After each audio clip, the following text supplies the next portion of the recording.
too. All the way down.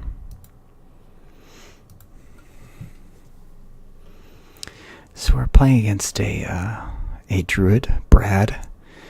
He's ahead of us already. We're playing against a rank 6 and we just hit rank 7. Brad's actually another legend player, so we played against him a few times last season. And so this is going to be a challenge. We're hoping for aggro, but he might be one of those control druids that can out-armor us. Against either matchup, the Swashbuckler can be pretty useful on turn 1. It just adds another card to our hand that can be good against any type of druid.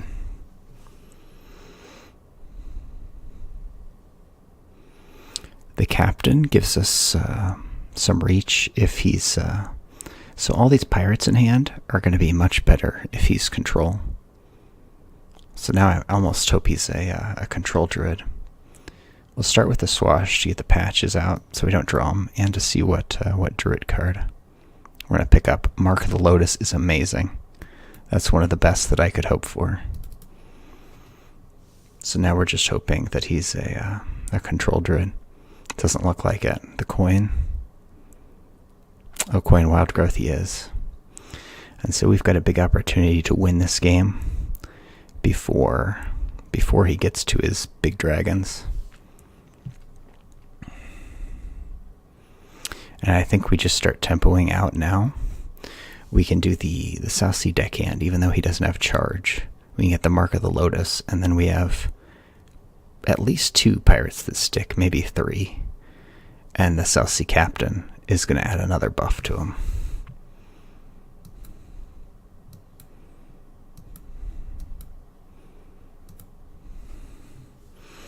And so we're really just putting as much pressure as possible. As long as he doesn't have 6 mana crystals, he doesn't really have a counter in his deck. So he's trying to get to 6 as fast as possible. We're now hoping that he doesn't have Innervate to get to 6 this turn. And we will kill him next turn. So it's really Innervate or he's dead. Looks like he's dead. Wrath might help him stave this off for 1 turn. We'll see, though. We'll have to do the math.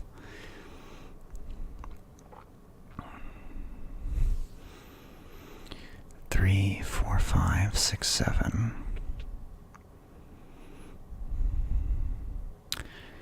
8, 9, 10, 11. It looks like he lives for another turn. So let's just play the Phoenix. And hope there's no spreading plague here. The Wrath saved him.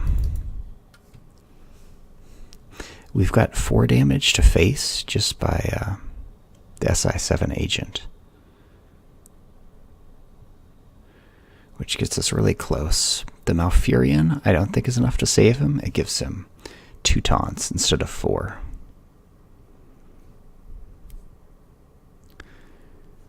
We can get through that with our minions on board.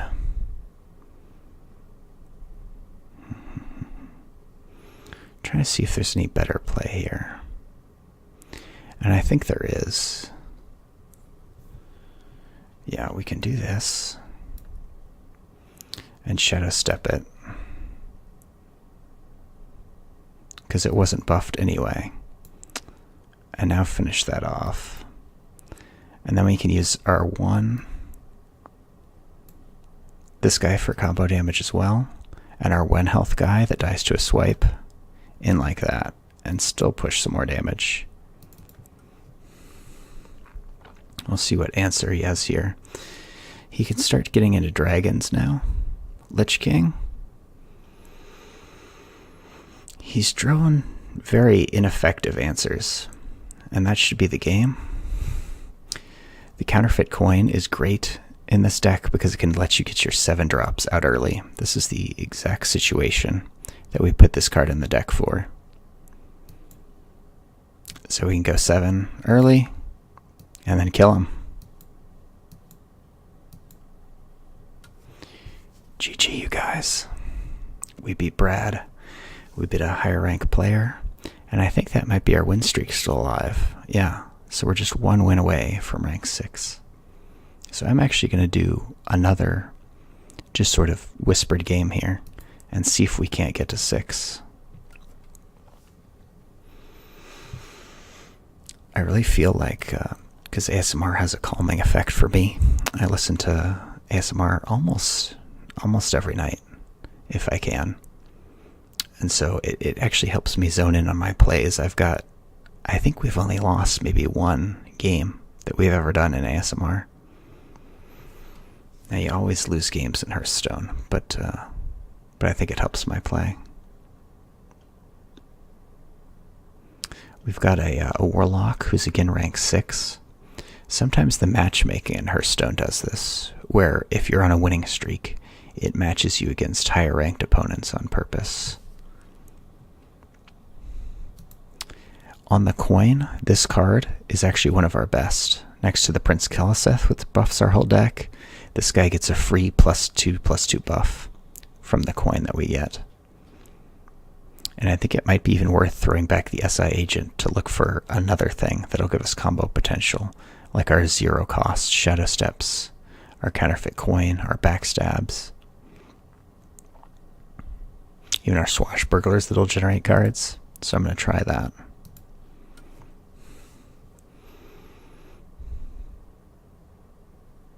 Nice, we got the backstab too.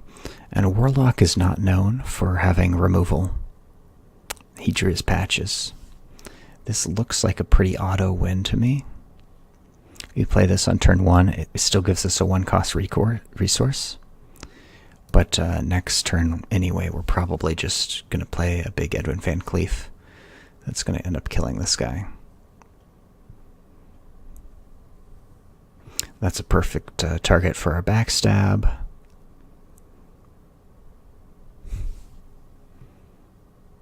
Oh my. It's unfortunate that he...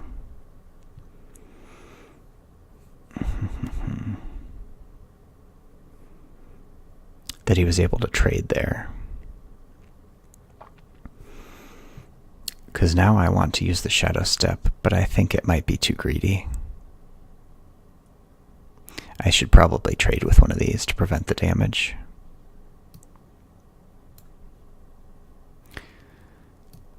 And yes, the 6/6 Edwin will probably be good enough. We trade with the Pirate here because it can be buffed on turn 3 by his South Sea Captain. Nokris Veteran cannot. It leaves us with a Shadow Step a bit stranded in hand. But I wanted to kill another minion. Yeah, otherwise he would have gotten that Captain buff and almost been able to trade with my Van Cleef. Here we get to clear him out and go face with the Edwin, which is super strong. The deckhand and the patches trade into the 3/3 so that my dagger, I take 1 less damage to my face by trading into the 2-attack minion.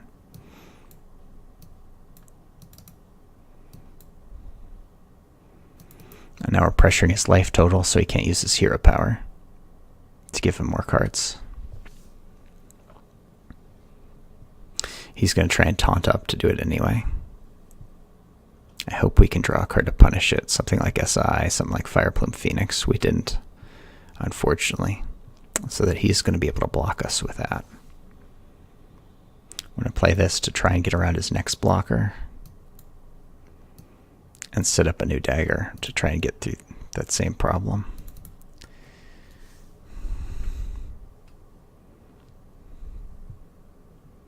The Scalebane is going to be a nice drop for next turn. But we don't have any Battlecry damage, which is what I really like in this deck. Okay. Both Shadow Steps sitting in hand. The unfortunate thing is that that Crystal Weaver trades with our Van Cleef, so we're probably going to want to take the value trade into the smaller minion while we can. And if the Scalebane buff lands on this, all of our minions will trade into his Crystal Weaver. So I like that. This stops him from drawing cards from Soulfire, which is another card he may want to use here. Should I keep the dagger? No, we're going to keep pressuring him with this. It looks like with our current hand, we'll be redaggering, because we have plenty of mana for next turn. That was a bad buff. We really wanted that buff on our Flame Elemental, because he probably has an answer for the Van Cleef here. Oh, that's the best answer it could have been for us. And he loses some value cards there. That actually went really well for us.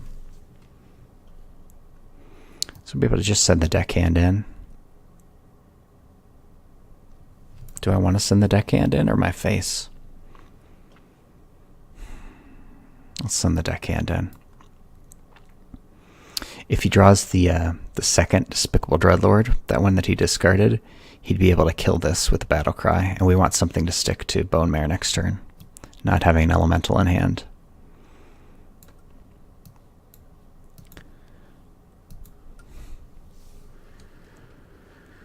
So if he's paying attention here, he may want to even use Soulfire, or he may want to use a Soulfire here just to get rid of my 1/2, so I can't Bone Mare. He didn't, though. He didn't have it, which is great for us. He had 2 big minions that he can't deal with on board, and we're now threatening lethal. 10 on the board, +1 from our dagger. So he's desperate, has to tap, has to find Doomguard, probably.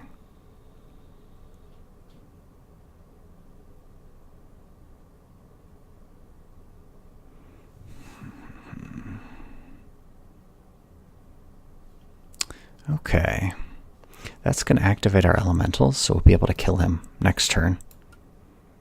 So there's not even a reason to trade. We just hit him and prepare for the Blazecaller lethal. Even if he top decks his own Bone Mare here, Taunt doesn't stop our Battlecry damage.